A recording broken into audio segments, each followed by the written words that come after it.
If you guys want to know my top 5 competitive underrated speed duel techs post Arena of Lost Souls, of course, then get ready, because here we go. YuGIOh Bros! Now, unlike the last video, this list contains 5 cards that aren't really currently popular in the world of speed duels yet.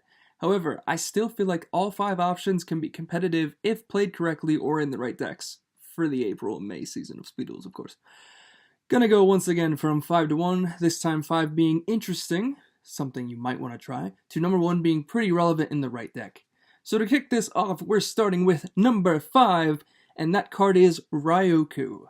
This card allows you to get big damage in, sometimes even when your opponent least expects it. It targets 2 monsters, making one target lose half of its attack, and supplying the rest to the other target. What's crazy with this is that it lets you deal with a big monster by shrinking it and making a less powerful monster be able to get over that normally bigger monster. What's really cool, however, is that this card lets you target any 2 monsters on the field. If, for example, you can't get over a Blue Eyes White Dragon because Lord of D is up, making it so you can't target your opponent's dragons, or Lord of D simply just won't give you enough of a buff if you take half of its attack, you can target 2 of your monsters, assuming one of your monsters gives you enough of a buff to get over said Blue Eyes. This card is also versatile in decks like Amazon's, letting you get half of your swordswoman's attack to an opponent's monster, so that, when you swing with her, all that extra damage you would normally take goes to your opponent instead because of her effect. A common downside to this card, other than it targeting if they have Lord of D, for example, is it's a normal spell.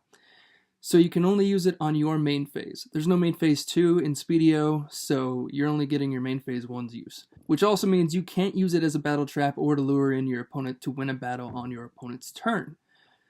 It also serves as a dead card in opening hands if you're maining it in going first. In my opinion, that's why it's best as a side deck option, but only 5 slots are allowed in the side deck, and your side usually has more generic options to deal with other cards, so it usually gets outclassed in the long run. It is still, however, an excellent card to blindside your opponent with. Coming in at number 4, we have Wild Tornado. A lot of people recently have recognized and picked up on this card's versatility. It acts as a trap version of Twister, but without a life point cost. What's extra cool about it is if it's destroyed while face down, you can instead destroy face-up card on the field, spell trap, or even monster assuming it's face up. That's crucial in a game that currently doesn't have many generic ways to remove monsters from the field. One downside to this card is it only pops cards in the spell and trap zones. This means it can't destroy cards in the field zone, and right now that's really relevant against something like Amazon's. Getting rid of Amazon's Village is huge, but not being able to with this card is a major downside. Wild Tornado's destruction effect is, however, mandatory, meaning if it is destroyed while face down and you're the only one with a face-up card, guess what?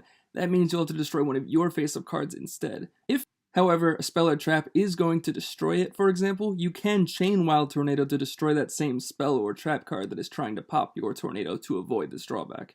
Another small but relevant downside is that when you try to use this card to destroy a spell or trap, the destroyed card's controller can then set another spell or trap from their hand.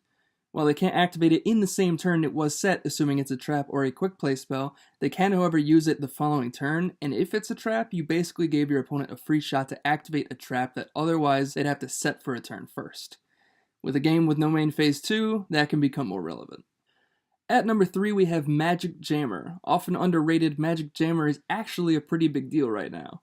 It stops current relevant cards like Amazon's Village, Heirloom, and more game-ending cards like Flute of Summoning Dragon or Black Illusion Ritual, as well as being a counter trap so nothing else your opponent has outside of another counter trap can stop it. The only major downside of this card is the discard. In speed dueling, you start with lesser cards than regular YuGIOh, and SBLS also has a lot less one-card combos, meaning that you have to be careful about what you plan on keeping in your hand for the discard that you could otherwise have on the field. At number 2, we have what I would describe as the dark horse of this list, D-Spell. I know D-Spell, coming off the top, sounds terrible, and you probably shouldn't listen to me, but just hear me out, alright? To me, I'm actually surprised I don't see this card played more in side decks. It's a current cheaper version of what the quote-unquote current meta of speed dueling is side decking, i.e. Twister. Twister recently has become a $6 to $7 card in the game, bumping itself out of the cheap range of cards to play in SBLS. That said, D-Spell can be the perfect substitute.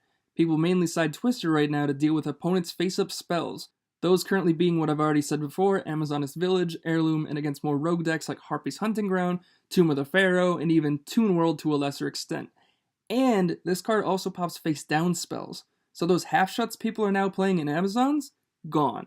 What's really crazy is that this card even lets you destroy a monster who's equipped with Relinquish, because a monster equipped with Relinquish is being treated as an equip spell.